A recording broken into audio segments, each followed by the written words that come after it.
Here's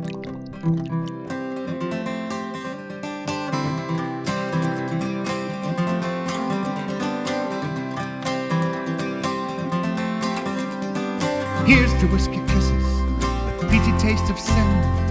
An Edinburgh morning with the smell of brewing on the wind. Here's to lighting bonfires. Greetings, whiskey folk, and welcome back to Drinking Out Loud. My name is Adam Bradshaw, and yeah, I'm in Big Bad John's right now. I'm not in the studio, and I'm not with my special guest, James Neal. And the reason for that is, unfortunately, the first part of today's interview episode, the file got corrupted. So, unfortunately, we can't bring you my hilarious conversation with James Neal, where we talked about all things Bowmore, including Bowmore Marmalade, which exists and is very nice on oat crackers. Apparently James hates oat crackers though, so that's rather unfortunate. But yeah, if you would like to see me and James talk about Bowmore 12, which was the feature of the first part of this video, you can do so, well, here, because we actually talked about Bowmore 12 over a year ago, back on episode 56, where we had a Bowmore Fish Eel Day. So if you'd like to learn more about Bowmore in general and about the Bowmore 12, please see that video. But if you're here, like I assume you probably are, to see me and James unbox and try the Bowmore 30, well, the good news is that went fine. So here's the rest of the video. Thanks for tuning in. I'll see you guys later. Edinburgh morning with the smell of brewing on the wind.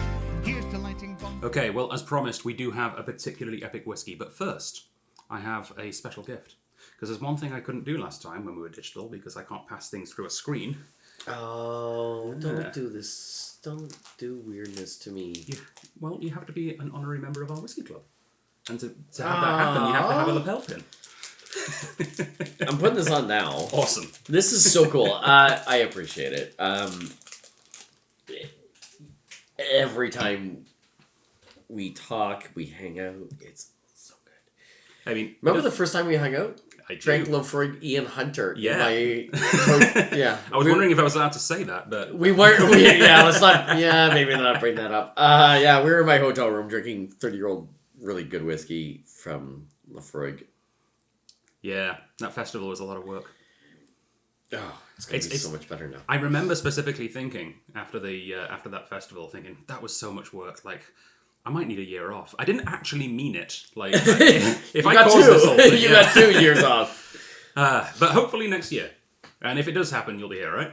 100%. We are committed to the market, obviously. The Victoria Whiskey Festival, and I know you live here, so you take that festival for granted. Yeah. I'm a 5-minute walk away from where the festival happens. He is. Which is very, very useful. As I travel this country, this is the number one festival. So that festival is the festival to attend, and we're excited to be getting back to that business. One of the big reasons that it's such a special festival is that it's entirely charity driven. It's not a business. No one makes any money doing this festival. And it's all volunteer driven, which is absolutely incredible. It is, and it's globally recognized as well. And for me, that's what, like, when you've got a festival that does that kind of... It's funny. As I travel across the country, like, 2 of our biggest festivals, Victoria and Fredericton. Who knew? Yeah, crazy. Like, 2 cities in Why our couldn't it be country. Moncton, damn it? I was born and raised in Moncton. I can tell you a couple of reasons. Love it. Love you, Mom. But the reality is, it's so funny that some of our biggest festivals come from these smaller cities. But when I'm here today, it was proven just in a training today with 20 different bartenders from around the city. The depth of culture and knowledge and drive to make these brands better and just make it, I think these smaller cities have just a little bit more passion, and it doesn't get watered down.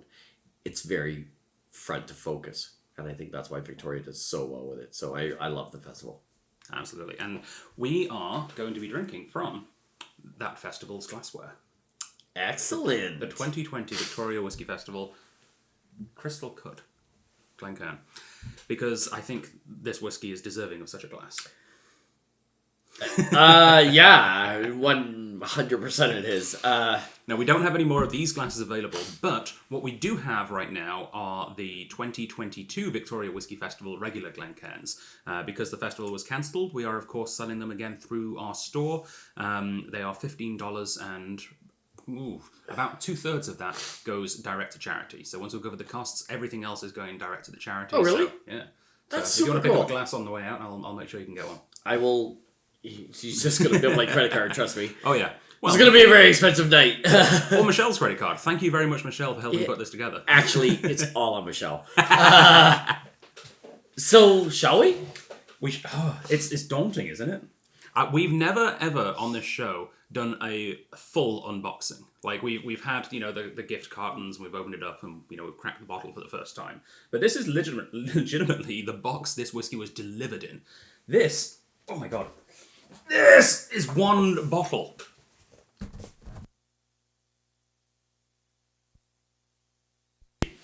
There's a part of my soul that just sat back a little bit. I was like, I'm not even entirely sure how to open it. Oh, there's a little thing here. All right.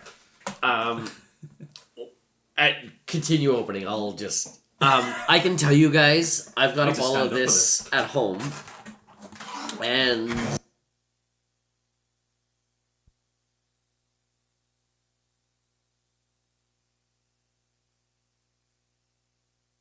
Bowmore 30-year-old has knocked it out of the park this year in our latest release. I'm going to lift it out of the box from the floor, get rid of this thing.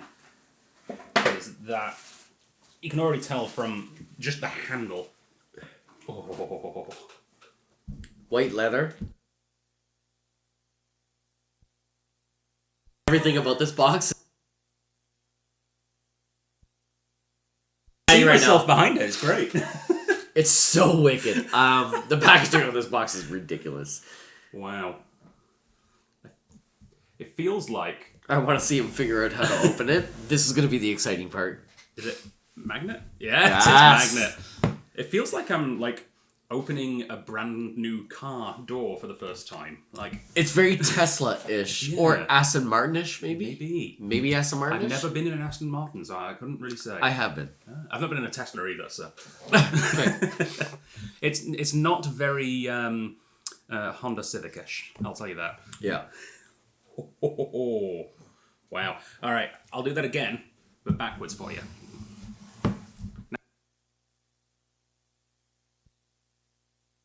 I think. There we go. Wow.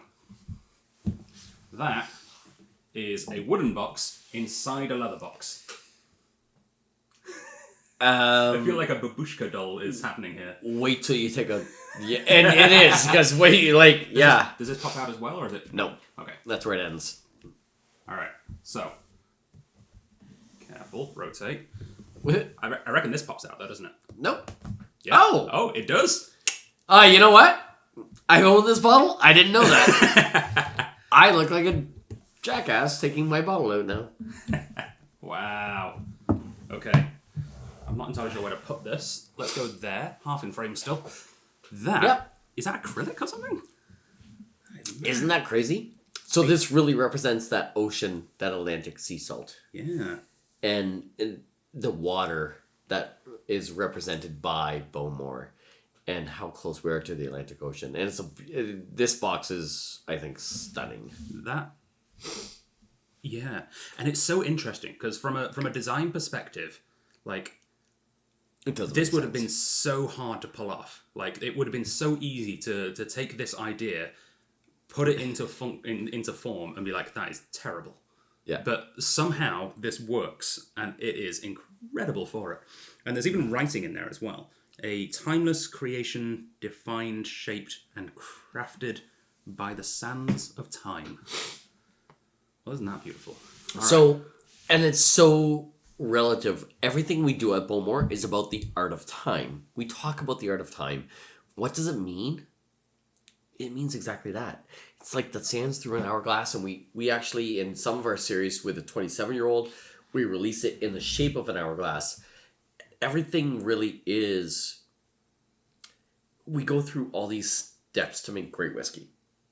But the steps that aren't talked about is just letting that whiskey rest for 30 years Yeah. We never talk about it because it's what's the step? You just throw it in a barrel and you leave it there for 30 years. The romance behind that and the testing that we go through on those barrels on a regular basis to make sure that we're going to pull that barrel now because it's ready. And that for me that becomes a part of the beauty of it. It's that it is that art of time and that maturation process. And I think that's so credible to this whiskey. This is a stunning whiskey. So I'll let you continue. I think one thing that always gets me about older whiskies as well is outside of the, like, obviously the maturation time will impact the flavor of China Mount, and that's kind of the whole purpose of it. But it feels emotional in a sense. Like, think of how much has happened on this planet since probably 1991, Yeah. I would say, is probably when this was distilled. Like, for a start, I was 3 years old in 1991. Like, What? yeah.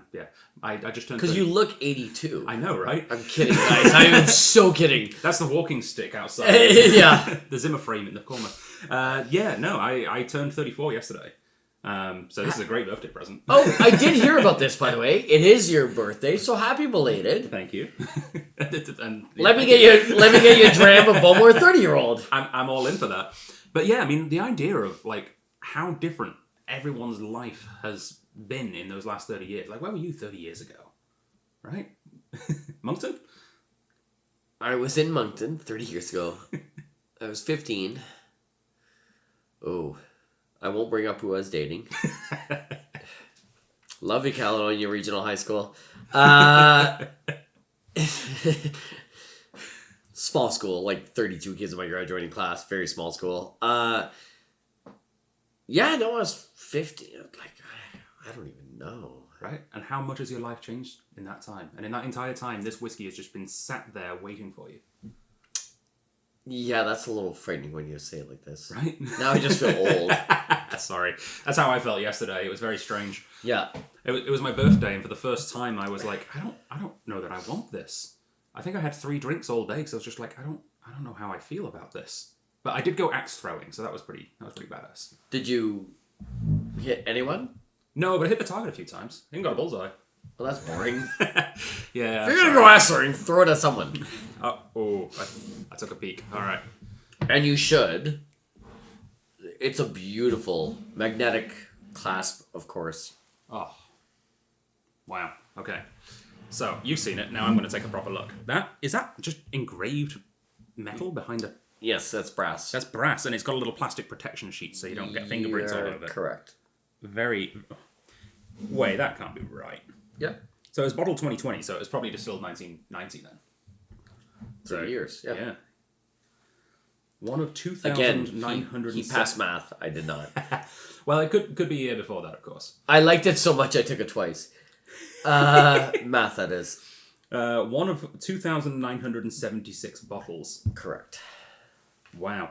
And we got 4 of those. So, outside of the Strath, there's only 2,972.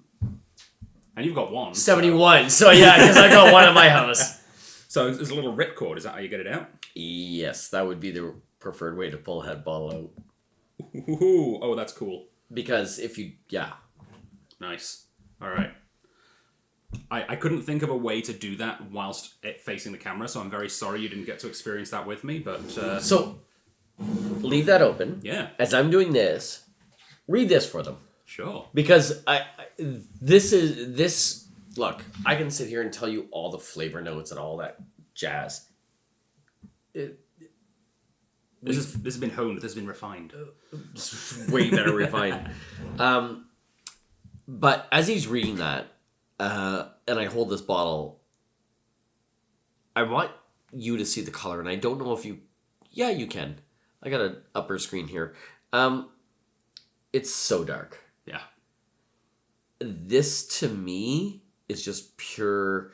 When I saw the first coloration, I got so excited. And normally we always do a black foil top, and they did a copperization top to this to kind of represent the still. Everything about this bottle, this is exciting for me, and I've already drank this whiskey. Like, I already know what this tastes like. I'm not going to lie to you. I'm excited to open this bottle with you. So, Adam, why don't you go ahead and read your description, and I will All right, tell me when you're about to pop and we'll pause for the pop. Wow. Definitively shaped by time. For over 240 years, Bowmore Distillery has been capturing the essence of Islay from the shores of its remote island home. Shaped by the sands of time, our single malt harnesses the power of time itself, every single drop telling a story of the past, savoured in the present. This is a single malt defined, shaped, and crafted by time. It's official. Distilled in 1989. Ah, nice. So I was one. Rare single malt whiskey has been gently nurtured for 3 decades in our finest sherry hogsheads and bourbon barrels, defined by a rich fruity flavour, tropical and sweet with butterscotch notes, rounded by the unmistakable subtle peat smoke of Bowmore. Tasting notes, colour of burnished gold, nose, ripe apricot, charred pineapple, mango and butterscotch. On the taste, we've got intense tropical fruits with a subtle sweetness and warm peat smoke, and a finish mouth-warming with ripe fruits lingering on the tongue. Bottled in 2020, one of 2,976 bottles. And wow, like the craftsmanship on the inlay of the box is even mad. Like there's actually like curved leather going on in there. So it's funny you bring this up because I actually had a guy open this box and he's not a whiskey guy. And when he opened up the box, he looked at me. He's like, he's a carpenter by trade. And he talks about all the details that we put into our casings. And he was at my place and he was actually installing my shelves. And we talk about the hinges that we use even in our boxes. Oh, yeah. From this one to the 27-year-old Timeless series. Everything that we do at Bowmore is beyond meticulous. The presentation here is evident of that. And he's so excited. He's like a little kid in a candy store. And it's just so cool to see it come to fruition. And I get to see so many great cases. Now, you guys can't see it from where you are. But right here, I see the light. And it's translucent through here and it's dark through here. It's such a cool, it's everything that Bowmore does is really, it's as meticulous as the whiskey that we make. And I don't want to sound cheesy when I say it, but it really, really brings it all together and it finishes the product the exact way it should be. The coloration on this whiskey is absolutely stunning. Like, I cannot get enough of that color. With that being said, I would like to wish you a happy birthday, Adam, and a thank you for having me. I could get lost in that. I could smell this for an hour. Yeah. I poured heavy on you. Bowmore air fresheners, that's... So, if you're looking to pick up a bottle, they still have 3 bottles at the store. Well, maybe. I might be snagging one of them. So retail $3,086.87 with your 10% discount $27.78.18.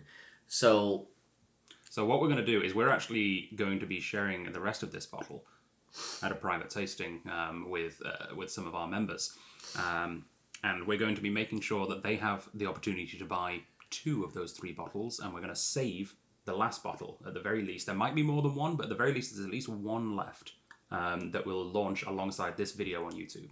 So if you want to hit the big red invisible button, this may well be there? Yeah, right there. This right may there. well be your last chance to get a Bowmore 30 because it is going on sale right now at strathliquor.com. You want to hit the button? ready? I'm ready. Nice. It is on sale. And it's probably gone. Like, yeah. He's already got my credit card. That's awesome. What do you think? I haven't even tasted it yet. Oh, no? I'm still, yeah. Yeah, I can get in the nose of this for a long time. Oh. It smells like a long time. Yeah. I could wear this as cologne. I mean, first off, I want to preface this by saying whatever other tasting notes come out of my mouth just now, first and foremost, it smells like a whiskey. And that's an important thing. It's not overpowered by any of these things. It doesn't smell actually like a sherry, for example. Some heavily sherried whiskies are just like, well, that's just Oloroso. What's the point? This smells like a whiskey. It still has that Bowmore spirit sort of backbone to it, but it does have just this beautiful sort of, it feels like you've rehydrated a dried apricot in Oloroso. I like it. Right? Well, It that tastes- was it would be tasty, well wouldn't it? done. Thanks. I want to try that now. I don't know if it's even possible, but Yeah. right? No, dig in.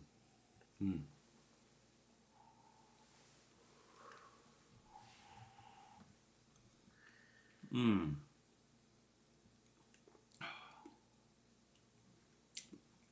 that is the one thing that time can do that nothing else can. Is create something so unbelievably full-flavored but easy to drink at cast strength. That's insane. Right? That is like, it's 45.1 at Yeah. cast strength, which is always really interesting to try. Because I've had many a whiskey at a 45, 46 ABV, and the vast majority of the time, of course, is because they've been diluted.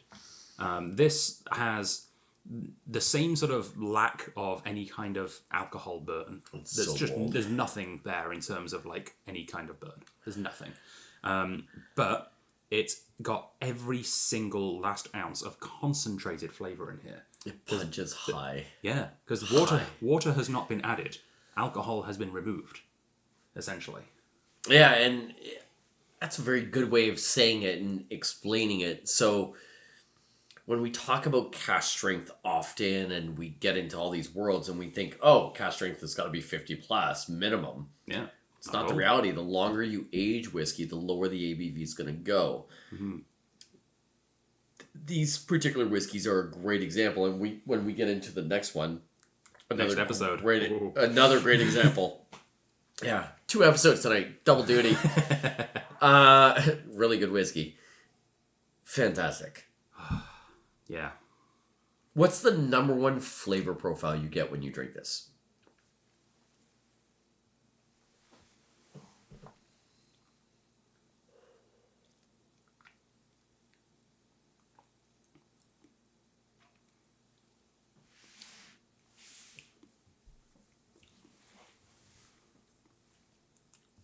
I can't decide if it's tropical fruit or nut. It's kind of both. It's like having a Brazil nut and some dried pineapple at the same time. So it's funny you say that. I'm like, it's an almond apple. It's an almond pineapple.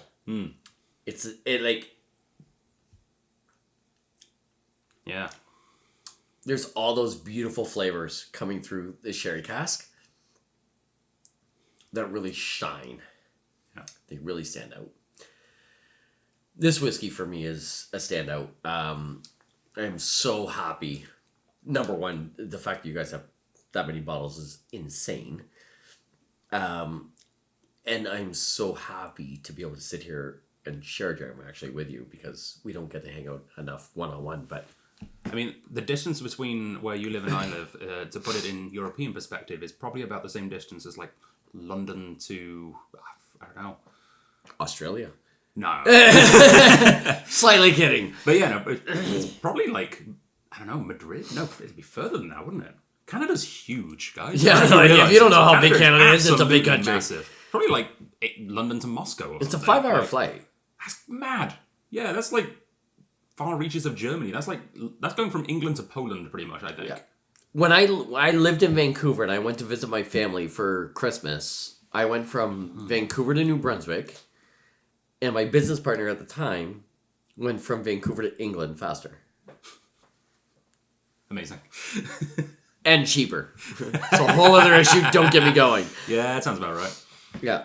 So, I think one thing that should be mentioned on this whiskey is it's not smoky in the traditional sense. It's not peated in the traditional sense. But what you get is what I sometimes would refer to as a peat shadow. You can see the effects of the peat without actually tasting like the full-on smoke of it.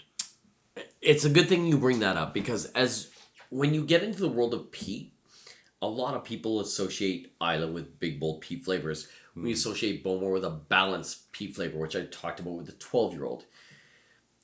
As you age whiskey, peat is the first flavor profile that will drop off. So once you get to the 15 and the 18, you start losing more and more peat aspect. When you get to a 30-year-old whiskey, it's not going to be smoky necessarily. It's not that peat that we know. It's not a Lefroy 10-year-old or a quarter cask. This is a balanced peated flavor. It's coming across more in sort of the flavors that sometimes come along with it without like the carrying current of the smoke. Yeah. Like, it's got like coffee almost. Yeah, and it's a great call out because the older, as I said, the older we age with these whiskeys, the peat flavor profile will dip down. The ABV dips down.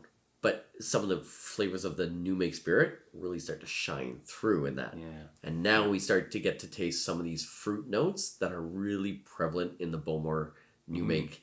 And it's what I love about some of our older expressions in the Bowmore category. It's one of these whiskeys that kind of just continually goes on and on. And when I say that, if you're a whiskey drinker, you understand that 30 seconds later, 2 minutes later, 3 minutes later, and then you're like, oh wait, I'm getting a different flavor. And you still pull out flavor profiles from the whiskey 3 minutes ago.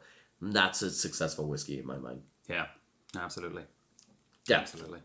Depth. Yeah. Which is written right on the top of the 12-year-old, isn't it? Unlock hidden depths. Unlock hidden depths. Yeah. Marketing. I should work in marketing. Wait, I do. Oh, brilliant.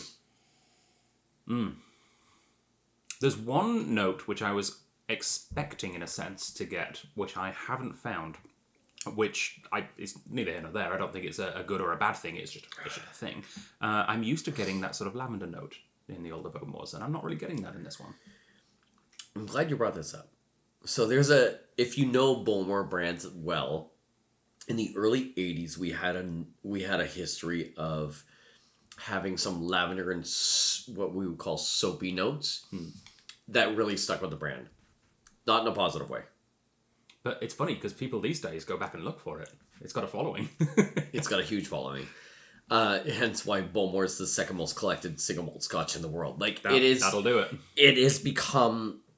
It's a wild brand to work with right now. And I've loved seeing our partnerships with Aston Martin grow and things like that. So... in our newest release, the 27-year-old, 27? Yeah, got that right. 27-year-old Master Selection with Aston Martin that we did in conjunction with them, where Merrick Reichman actually came and worked with us and said, hey, this is how we make an Aston Martin.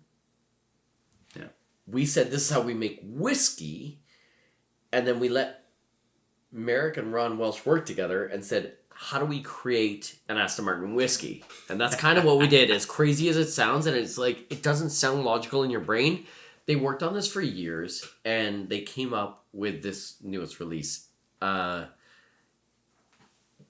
It's bloody 21-year-old. I said 27. I apologize. And I'm telling you now, what they've done, they brought in a 1982, 83, and 84 Bowmore back into that lineup. Oh, cool. And that is a component of that particular whiskey. And it goes back to that 1980s lavender soap that we talk about, that flavor profile. But it's all about the golden ratio, so it's balanced. It's a much lower percentage than what it would have been back in the 80s. Yeah. So most Bowmore distilled in the last 30 years, to be very honest with you, you won't experience that. So if you have Bowmore from the mid-80s, you'll get that lavender experience that you're talking about. Mm-hmm. After that, we kind of went away with that. And that does make sense. And the reason I was kind of expecting it is because the last time I had a Bowmore of this kind of age range was a 28, 29-year-old, but it was an independent bottling, was most likely distilled in the mid-80s.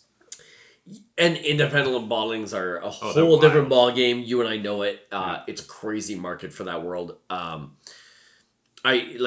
can't even speak to them because they aren't owned by us. We sold that liquid to somebody to let them bottle it. And the whole point, the reason you sold it to them, some's good, some some can be interesting. But the thing is, anytime that you see the name Bowmore, whether it's on an official bottling or independent bottling, you know the quality is going to be good. But when it's on an independent bottling, the reason most of the time that you guys will have sold it to them is because whilst it's good, it doesn't fit the flavor profile that you're looking for. And spot on. So thank you for bringing that up, because so many people are like, why would you do these independent bottlings? Mm-hmm. Well, we do them because when we were making whiskey, we've got certain criteria to fit. It's got to meet the 12-year-old. It's got to be the 15-year-old. It's got to be those. It's got to be in that flavor profile. And if we have a barrel that's off, doesn't mean it's bad. Just means it's not Bowmore. It's not who we are at the core. So if we get away from what we're doing with the 12-year-old, which is why we drank the 12-year-old first for you tonight, if we get away from this, we've lost. Yeah. We really haven't done that. I will say the Bowmore 21-year-old Master Selection is probably one that's gone the farthest off of our traditional Bowmore lineup. I can also tell you it's possibly one of the best Bowmores I've ever held to my lips. Nice. So, here's a picture of the Bowmore distillery, because this will prove my point. So as you can see, the Bowmore distillery, it's not a factory, right? We're not, I mean, I don't mean to slag off other companies here, but we're not Smirnoff, right? Bowmore is not just, it's not exactly the same every single time. You physically can't do that with a whiskey like this, right? No. So it's an organic product in that sense. It's going to change. It's going to be different. And that's how you end up having some of these absolutely majestic, like one-of-a-kind editions. And you know what's funny? And as much as great as we are at doing under 3,000 bottles of this beautiful 30-year-old whiskey, and we do it consistently, and it's one thing that always gets me. But when I look at it, these are amazing. I love them. Yeah. Also, at $3,000, it's not my everyday whiskey. Wait, what? But literally, at the $60 price point, I can have Bowmore 12-year-old, but consistent. Yeah. We don't miss a beat with it. And I think this is the beautiful balance that we have at Bowmore. We get our core customer, and then we get our collector customer, like many of you. And I think that's so exciting with the Bowmore brand.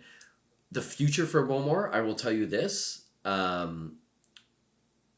insider trading info, whatever you want to call it, I can tell you the future of Bowmore is beyond bright. Our partnerships with Aston Martin, obviously.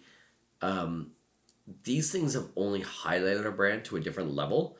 And right now we're at a point where Bowmore, I don't know how to say it, we're that understated elegance. You know what? When you have a car, you can have any car in the world. You have a bright red Lamborghini, or you have a gray Aston Martin. I'll take the Aston Martin every day. Yeah. And people who know kind of know. And I don't know how to say it other than that. Not to sound like a TikTok video, but like if you know, you know. Bowmore is that brand. And we've become that brand. We've got that elegance behind us now. But the reason behind it. The reason you could become that is because you've got over 200 years of reputation from things like the Bowmore 12. From like a history of decades of people being able to have a Bowmore 12 at 3 a.m. in Singapore airport. Yeah. And it tastes exactly the same as when they're at home with their granddad playing Scrabble. Yeah. And being able to tie this one thing that can travel around with them anywhere and everywhere they go. Yeah, and that's almost like it's a beautiful tie-in to the whole art of time and our whole marketing campaign that we've put behind the brand. But you're right, it is the art of time. And, I have an 8-year-old son. And I'll tell you, the first whiskey that my boy and I have together when he's a man, it will be a Bowmore. And there's going to be a special moment behind it. But that's the art of time. Yeah. That's that maturing and that aging process. The same process that we put into our whiskey, we put into our people. And it's been proven. The people who were with our company have been with Bowmore for a very long time. And it's a thing of beauty. And I'm very, very excited to see the future of Bowmore. And I'll be out there in a few months, and I'll get to hang out with Dave Turner, and we're going to talk. And I can't wait to see what he tells me about the future of Bowmore, because where we're going, I don't think people realize it. And I'm more excited about the F1 in July, to be honest. Like, I am so excited. Like, late June. It happens Father's Day weekend. Nice. Yeah. Good timing. Also, a week before my birthday. Somebody's in heaven. Nice. Yeah, late July. Yep. F1, Aston Martin, Bowmore. We're rocking it. And it's the perfect time of year for whiskey to take a week off because it's I don't think many people are in festivals that time. I take a month off. Perfect. I get to celebrate a little early. Father's Day, birthday, and then Canada Day, weekend after weekend. Oh. I am spoiled in the month of June. So, Beauty. with that being said, I am so excited to see what we're doing, and I'll be able to see a little bit more. And it's so great with the innovation that we have, the accessibility with Beam Suntory and these different woods. Beam Suntory in general are really good at nurturing and creating interesting partnerships. And I would really like to see, as much as it's very interesting for Aston Martin and Bowmore, I want to see something akin to what Beam Suntory has done with Legent. I'd love to see what would happen if you got someone from Japan or someone from America in and to give their influence on a different take of whiskey manufacturing into the Bowmore thing and see what happens with that. So we actually have a whiskey that we don't have available in the Canadian market called AO. Oh yeah. And it is a beautiful blend of whiskey of Irish, Canada, US of A, Japan, and Scotland. And I think the future is very bright for our brand. Yeah. We're the only company in the world that produces whiskey in the 5 major regions, which I just mentioned.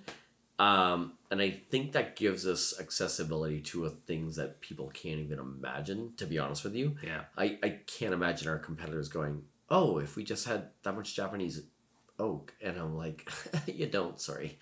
It's just call us. Not a thing. It's us. And it's such a cool concept to have access to so many resources. All of our brands together, and we're going to talk about some of those other brands in another episode. Really unstoppable. Yeah. It really is. And the future is insanely bright. And, during a pandemic and the world shutting down and a lot of people in our industry hurtfully out of work, displaced, and there's been so many challenges. Now to see us where we are now and the energy in all the cities. When I travel now, the energy in cities is wild. And there's a pulse. Our brands have that same pulse. And our brands never stopped. And that was the great part about working with the Beam Suntory group during this time. They supported us. And they said, no, we're here for you. We've got you. And we stand behind our people the same way we stand behind our brands. And it's a really cool thing to see. And, obviously I'm a fanboy because I get a check from them. But I'm telling you now, as a company, their balance of understanding their people versus their product, they know what comes first. Yeah. And it's their people. And because of that, our product actually ends up being first. And we're so happy for it. And I couldn't say it better than that. Yeah. And I think more than any of the other big companies, and pretty much any small company as well, Beam Suntory really understands that whiskey is not a drink first and foremost. It is a passion. It is a culture. It is a community. And without those other things, the whiskey cannot shine on its own. Yeah, you can have good whiskey. We all get it. You can spend $30,000 on a bottle. You can open up that bottle of whiskey. It should be magnificent. But if you aren't sharing it with the right people, and you don't have the right passion behind it, it's all irrelevant. And you've lost it all. So great whiskey is meant to be shared. We're sitting here opening a beautiful bottle tonight. These bottles are meant to be opened. And I think they're meant to be shared. And they're meant to be shared with great friends. If you come into my house, just so you know, and you've done live events, so you've seen my back bar. Oh yeah. It's a little bit ridiculous. There's not one bottle that's not opened. I don't have a shot bottle on that bar. And I saw that, by the way, which we're going to get into later, but that's not going to be on camera. That's what it's about. It's about sharing great whiskey with great people and sharing the stories and sharing the moments. Whiskey's only as great as the people around you. Yeah. And it is simply not whiskey until it's shared. Cheers to that, and thank you very much for joining us. We'll see you on the next episode. Slán Shabbat. Slán Shabbat. Find your way home. Your